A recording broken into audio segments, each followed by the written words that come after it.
জঙ্গলের বিভিন্ন অংশ সার্ভে হচ্ছিল।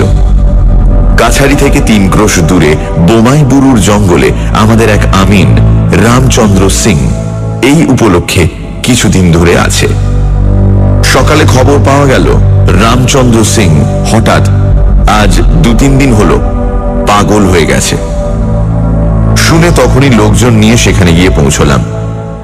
বোমাইবুরুর জঙ্গল খুব নিবিড় নয়, খুব ফাঁকা, উঁচু নিচু প্রান্তরে মাঝে মাঝে বড় বড় গাছ, ডাল থেকে সরু দড়ির মতো লতা ঝুলছে, যেন জাহাজের উঁচু মাস্তুলের সঙ্গে দড়াদড়ি বাঁধা। বোমাইবুরুর জঙ্গল সম্পূর্ণরূপে লোকবসতি শূন্য। গাছপালার নিবিড়তা থেকে দূরে ফাঁকা মাঠের মধ্যে কাশ গাছে ঘেরা ছোট্ট 2খানা কুঁড়ে, একখানা একটু বড়, এখানে রামচন্দ্র আমিন থাকে। পাশের ছোটখানায় তার পেয়াদা আশরাফি টিন্ডেল থাকে। রামচন্দ্র নিজের কাঠের মাচার উপর চোখ বুজে শুয়েছিল। আমাদের দেখে ধর্মর করে উঠে বসল। জিজ্ঞাসা করলাম, কি হয়েছে রামচন্দ্র, কেমন আছো? রামচন্দ্র হাত জোর করে নমস্কার করে চুপ করে রইল। কিন্তু আশরাফি টিন্ডেল সে কথার উত্তর দিল, বলল, বাবু, একটা বড় আশ্চর্য কথা, আপনি শুনলে বিশ্বাস করবেন না। আমি নিজেই কাছারিতে গিয়ে খবর দিতাম, কিন্তু আমিন বাবুকে ফেলে যাই বা কি করে? ব্যাপারটা এই আজ কদিন থেকে আমিন বাবু বলছেন একটা কুকুর এসে রাতে তাকে বড় বিরক্ত করে। আমি শুই এই ছোট ঘরে, আমিন বাবু শুয়ে থাকেন এখানে। 2-3 দিন এরকম গেল। রোজই ইনি বলেন, আরে কোত্থেকে একটা সাদা কুকুর আসে নাকি রাতে, মাচার উপর বিছানা পেতে শুই, কুকুরটা এসে মাচার নিচে কেউ কেউ করে, গায়ে ঘেঁষ দিতে আসে। শুনি বড় একটা গা করিনে। আর 4 দিন আগে উনি অনেক রাত্রে বললেন, আশরাফি, শিগগির এসো বেরিয়ে, কুকুরটা এসেছে। আমি তার লেজ চেপে ধরে রেখেছি, লাঠি নিয়ে এসো। আমি ঘুম ভেঙে উঠে লাঠি আলো নিয়ে ছুটে যেতে দেখি, বললে বিশ্বাস করবেন না হুজুর, কিন্তু হুজুরের সামনে মিথ্যে বলবো এমন সাহস আমার নেই। একটি মেয়ে ঘরের ভেতর থেকে বার হয়ে সে জঙ্গলের দিকে চলে গেল। আমি প্রথমটা থতমত খেয়ে গেলাম। তারপর ঘরের মধ্যে ঢুকি দেখি আমিন বাবু বিছানা হাতড়ে দেশলাই খুঁজছেন। উনি বলছেন, কুকুরটা দেখলে? আমি বললাম, কুকুর কই বাবু, একটা কে নাকি মেয়ে, সে তো বের হয়ে গেল। উনি বললেন, উল্লুক, আমার সঙ্গে বেয়াদবি, মেয়ে মানুষ কে আসবে এই জঙ্গলে দুপুর রাতে? আমি কুকুরটার লেজ চেপে ধরেছিলাম, এমনকি তার লম্বা কান আমার গায়ে ঠেকেছে। মাচার নিচে ঢুকে কেউ কেউ করছিল। নেশা করতে শুরু করেছে বুঝি? রিপোর্ট করে দেবো সদরে। পরদিন রাতে আমি সজাগ হয়েছিলাম অনেক রাত পর্যন্ত। যেই একটু ঘুমিয়েছি অমনি আমিন বাবু ডাকলেন। তা আমি তাড়াতাড়ি ছুটে বেরিয়ে আমার ঘরের দোর পর্যন্ত গিয়েছি। এমন সময় দেখি একটি মেয়ে ওর ঘরের উত্তর দিকের বেড়ার গা বেয়ে জঙ্গলের দিকে যাচ্ছে। তখনই আমি নিজে জঙ্গলের মধ্যে ঢুকলাম। অতটুকু সময়ের মধ্যে লুকাবে কোথায়? আরে যাবেই বা কতদূর? বিশেষ করে আমরা জঙ্গল জরিপ করি, অন্দি সন্ধি সব আমাদের জানা আছে। কত খুঁজলাম বাবু, কোথাও তার চিহ্নটি পাওয়া গেল নি। শেষে আমার কেমন সন্দেহ হলো, মাটিতে আলো ধরি দেখি কোথাও পায়ের দাগ নেই। আমার নাগরা জুতোর দাগ ছাড়া ওর পায়ের দাগ নেই বাবু। আমিন বাবুকে আমি এই কথা বললাম না সেদিন। একা 2টি প্রাণী থাকি এই ভীষণ জঙ্গলের মধ্যে হুজুর, ভয়ে আমার গায়ে কাঁটা দিয়ে উঠল। আর বোমাইবুরু জঙ্গলের একটু দূর নামও শোনা ছিল। ঠাকুর দাদার মুখে শুনেছি, বোমাইবুরু পাহাড়ের ওপর ওই যে বট গাছটা দেখছেন দূরে, একবার তিনি পূর্ণিয়া থেকে কলাই বিক্রির টাকা নিয়ে সে জ্যোৎস্না রাতে ঘোড়ায় করে জঙ্গলের পথে ফিরছিলেন। ওই বটতলায় এসে দেখেন একদল অল্প বয়সী সুন্দরী মেয়ে হাত ধরাধরি করে জ্যোৎস্নার মধ্যে নাচছে। এদেশে বলে ওদের ডামা বানু, এক ধরনের জিন পরি, নির্জন জঙ্গলের মধ্যে থাকে, মানুষকে বেঘরে ফেলে মেরেও ফেলে হুজুর। হুজুর পরদিন রাতে আমি নিজে আমিন বাবু তাঁবুতে শুয়ে জেগে রইলাম সারা রাত জেগে জরিপের থাক বন্দির হিসেব কষতে লাগলাম। বোধহয় শেষ রাতের দিকে একটু ঘুম এসে থাকবে।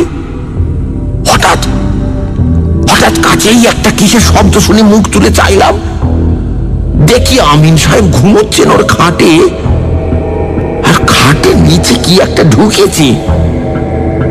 মাথা নিচু করে খাটের নিচে দেখতে গিয়েই চমকে উঠলাম হুজুর। আধো আলো আধো অন্ধকারে প্রথমটা মনে হলো একটি মেয়ে যেন গুটি সুটি মেরে খাটের তলায় বসে আমার দিকে হাসি মুখে চেয়ে আছে। স্পষ্ট দেখলাম হুজুর, আপনার পায়ে হাত দিয়ে বলতে পারি, এমনকি তার মাথায় বেশ কালো চুলের গোছা পর্যন্ত স্পষ্ট দেখেছি। লণ্ঠনটা ছিল যেখানটাতে বসে হিসেব করছিলাম সেখানে, হাত 6-7 দূরে। আরো ভালো করে দেখবো বলে লণ্ঠনটা যেমন আনতে গিয়েছি, কি একটা প্রাণী ছুটে খাটের তলা থেকে বেরিয়ে পালাতে গেল। দোরের কাছে লণ্ঠনের আলোটা বাঁকা ভাবে পড়েছিল, সেই আলোতে দেখলাম একটা বড় কুকুর, কিন্তু তার আগাগোড়া সাদা হুজুর, কালোর চিহ্ন কোথাও নেই তার গায়ে। আমিন সাহেব জেগে বললেন, কি? বললাম, ও কিছু নয়, একটা শেয়াল কি কুকুর ঘরে ঢোকেছিল। আমিন সাহেব বললেন, কুকুর? কিরম কুকুর? তাই বললাম, সাদা কুকুর। আমিন সাহেব যেন একটা নিরাশার সুরেই বললেন, সাদা ঠিক দেখেছ না কালো? বললাম, না, সাদাই হুজুর, সাদা। আমি যে একটু বিস্মিত হইনি তা নয়, সাদা না হয়ে কালো হলেই বা আমিন বাবুর কি সুবিধা হবে তাতে বুঝলাম না। তা উনি ঘুমিয়ে পড়লেন, কিন্তু আমার যে কেমন একটা ভয় আর অস্বস্তি হইল, কিছুতেই চোখের পাতা বোঝাতে পারলাম না। খুব সকালে উঠে খাটের নিচেটা একবার কি মনে করে ভালো করে খুঁজতে গিয়ে সেখানে এক গাছা কালো চুল পেলাম। এই সে চুলও রেখেছি হুজুর, মেয়ে মানুষের মাথার চুল। কোত্থেকে এলো এই চুল? দিব্যি কালো কুচকুচে নরম চুল। কুকুর, বিশেষত সাদা কুকুরের গায়ে এত বড় নরম কালো চুল হয় না। এ হলো গত রোববার, অর্থাৎ আজ 3 দিনের কথা। এই 3 দিন থেকে আমিন সাহেব তো একরকম উন্মাদ হয়েই উঠেছেন। আমার ভয় করছে হুজুর, আমার পালা কিনা তাই ভাবছি হুজুর।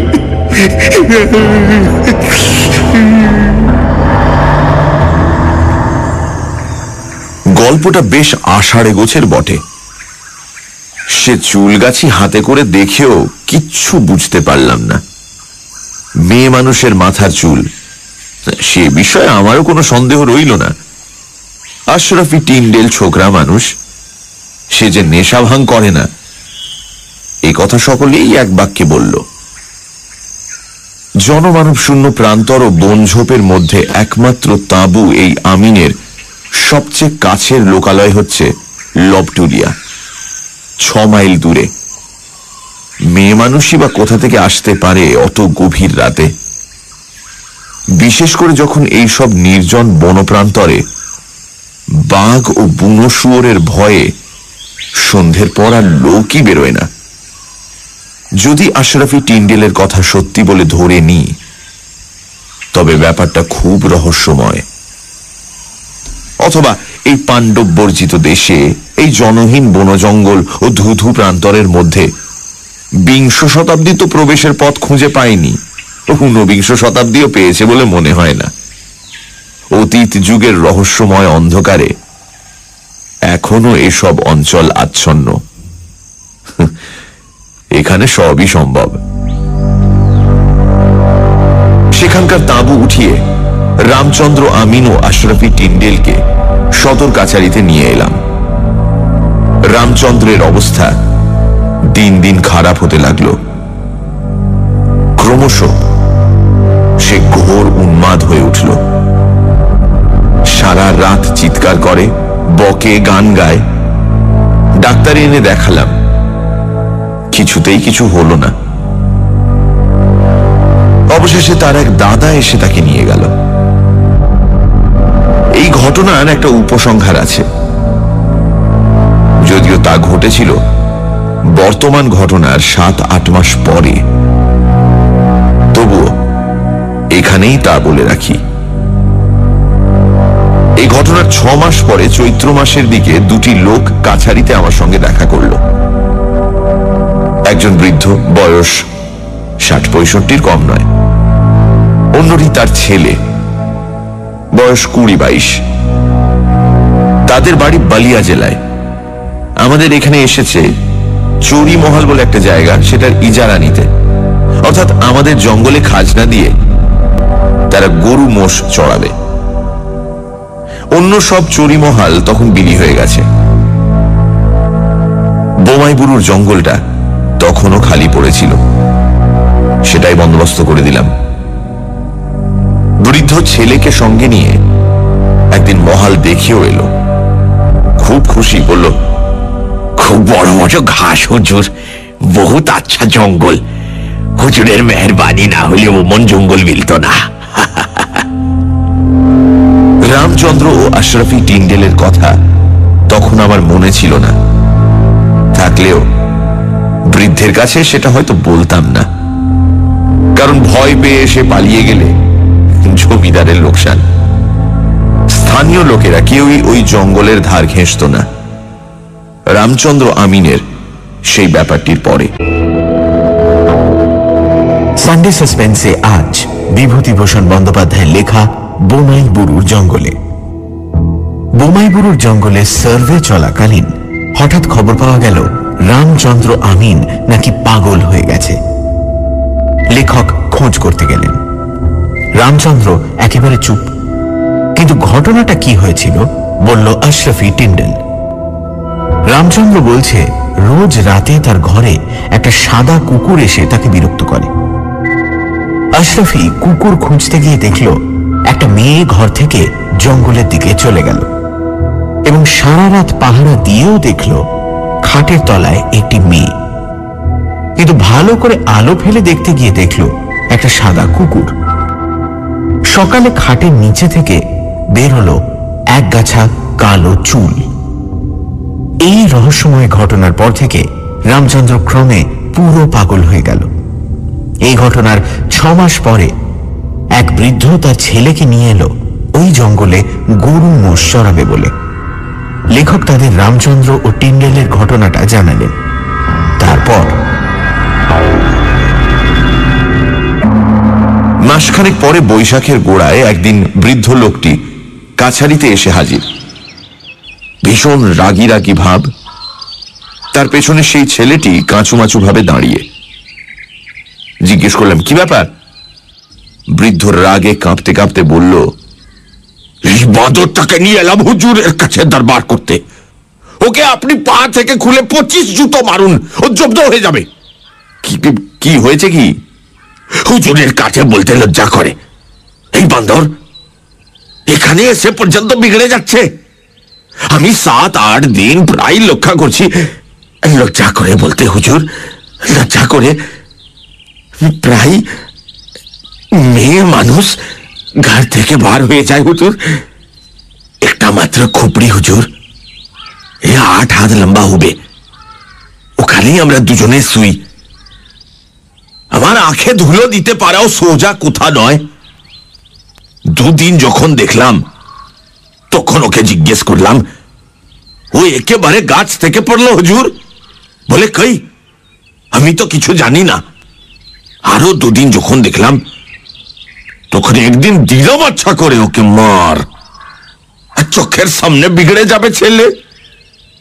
কিন্তু তারপরেও যখন দেখলাম এই পরশু রাতে হুজুর, তখন ওকে আমি হুজুরের দরবারে নিয়ে এসেছি। হুজুর শাসন করে দিন, হুজুর শাসন করে দিন।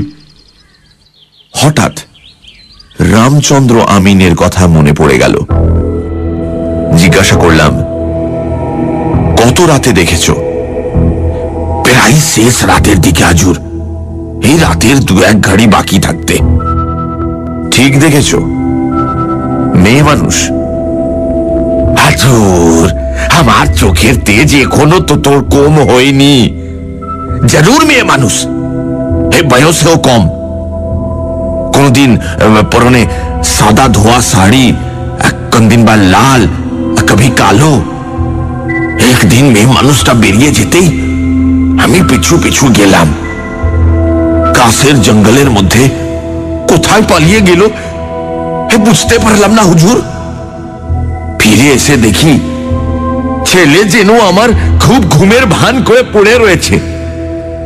ডাকতেই ধরবার করে উঠল, যেন अभी अभी नींद से উঠেছে। এই রোগের ওষুধ কাছাড়ি ছাড়া হবে না আমি বুঝলাম। তাই তাই আমি হুজুরের কাছে এসেছি। ছেলেটিকে আড়ালে নিয়ে গিয়ে জিজ্ঞাসা করলাম, এসব কি শুনছি তোমার নামে? ছেলেটি আমার পা জড়িয়ে ধরে বলল, আমার কথা বিশ্বাস করুন হুজুর, আমি কিছু জানি না। পুরা দিন জঙ্গলে মোষ চড়িয়ে বেড়াই, রাতে মরার মতো ঘুমাই। ভোর হলে তখন ঘুম ভাঙে হুজুর। ঘরে আগুন লাগলেও আমার হুঁশ থাকে না হুজুর। বললাম, তুমি কোনোদিন কিছু ঘরে ঢুকতে দেখোনি? না হুজুর, আমার ঘুমালে হুঁশ থাকে না হুজুর। এই বিষয়ে আর কোনো কথা কাছারিতে শেষ হতে পারে। ছেলেটি নিজের সাহসীনতায় বোধ করি একটু লজ্জিত হয়েই চলে গেল। কিন্তু আমার অস্বস্তি দূর হলো না। ভাবলাম, এবার এরকম কিছু শুনলে কাছারি থেকে 2 জন সিপাহী পাঠাবো রাতে ওদের কাছে শোবার জন্য। তখনও বুঝতে পারিনি জিনিসটা কতটা সঙ্গীন। দুর্ঘটনা ঘটে গেল হঠাৎই এবং অত্যন্ত অপ্রত্যাশিতভাবে। দিন 3 পরে সকালে সবে বিছানা ছেড়ে উঠেছি, খবর পেলাম গতকাল রাতে বোমাইবুরু জঙ্গলে বৃদ্ধ ইজারাদারের ছেলেটি মারা গেছে। ঘোড়ায় চড়ে আমরা তখনই রওনা হলাম। গিয়ে দেখি তারা যে ঘরটাতে থাকতো তারই পেছনে কাশ ও বনঝাউ জঙ্গলে ছেলেটির মৃতদেহ তখনও পড়ে আছে। মুখে তার ভীষণ ভয় ও আতঙ্কের চিহ্ন। কি একটা বিভীষিকা দেখে আটকে উঠে মারা গেছে। বৃদ্ধের মুখে শুনলাম, শেষ রাতের দিকে উঠে ছেলেকে সে বিছানায় না দেখতে পেয়ে তখনই লণ্ঠন ধরে খোঁজাখুঁজি আরম্ভ করে, কিন্তু ভোরের আগে তার মৃতদেহ দেখতে পাওয়া যায়নি। মনে হয় সে হঠাৎ বিছানা থেকে উঠে কোনো কিছুর অনুসরণ করে বনের মধ্যে ঢোকে,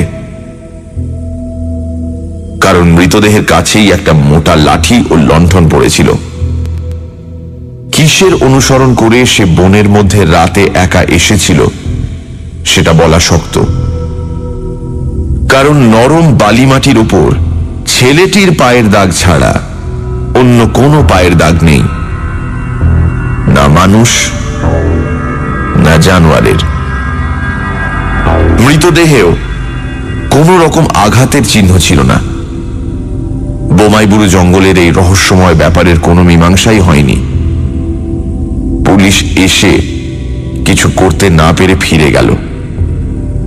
লোকজনের মনে এমন একটা আতঙ্কের সৃষ্টি করলো ঘটনাটি যে সন্ধ্যার বহু আগে থেকে ওই অঞ্চলে আর কেউ যায় না।